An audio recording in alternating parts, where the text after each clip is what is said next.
everyone, আসসালামু আলাইকুম। Welcome to my another new blog. সবাই কেমন আছেন? আশা করি সবাই ভালো আছেন। সেদিন হচ্ছে আমাদের বাসায় একটা ইফতার পার্টি ছিল।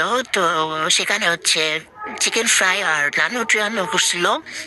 চিকেন ফ্রাইগুলো ফার্স্টে ম্যারিনেট করে রাখবে, তার জন্য এখানে সব রকম মশলা দিয়ে দিয়েছি, যেমন আদা, রসুন, হলুদ, মরিচ, জিরা, ধনে গুঁড়া, তারপর আরও অনেক রকমের মশলা ছিল, বারবিকিউ মশলা। সবকিছু দিয়ে ভালোভাবে ম্যারিনেট করে রাখছে। ম্যারিনেট করে আপনারা প্রায় 1.5 ঘন্টা রেখে দেবেন, যার যেমন সময় হয় হাতে। বেশি সময় ধরে রাখলে আর কি মজা হয় বেশি, মশলাগুলো ভিতরে ঢুকে। এটি একটা মশলা তৈরি করে নেবে, তার জন্য এখানে সব রকমের মশলা দিয়ে নিছে। এটা এখানে একটু চাট মশলা দিচ্ছিল।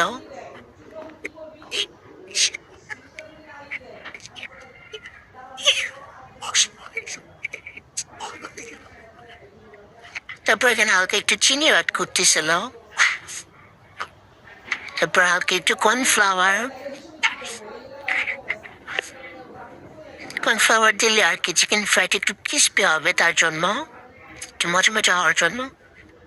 তারপরে যে চিকেন ফ্রাইগুলো ভালোভাবে মাখা চাকা করে নিছে। এখানে একটা মুরগিকে 4 ভাগ করা হয়েছিল, আর এদিকে হচ্ছে যে রুটির সাথে খাওয়ার জন্য একটু গ্রেভি তৈরি করা হচ্ছে।